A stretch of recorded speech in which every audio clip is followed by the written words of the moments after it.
నాకు నమస్కారం.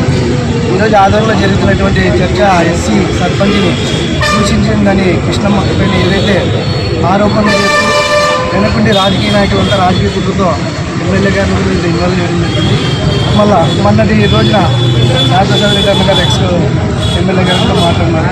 అదే ఎస్సీ సర్పంచ్ అని ఆయన ఉద్దేశించారు.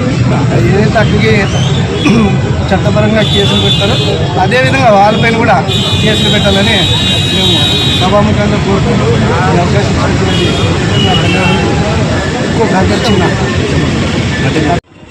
ర్యాలీలో పార్థసారథి గారి పైన కృష్ణమ్మక్క పైన చట్ట ప్రకారం చర్యలు తీసుకోవాలని చెప్పి వైసీపీలో ఉండబడేటువంటి దళితులు ఎవరైతే ర్యాలీలో పాల్గొన్నారో, ఎవరైతే డిమాండ్ చేయగలిగినారో, ఈరోజు కూడా నా దళిత ప్రజలకి నా దళితులకి వైసీపీలో ఉండబడేటువంటి నా దళిత సోదరులకి ఒకటే విజ్ఞప్తి చేస్తూ ఉన్నాం.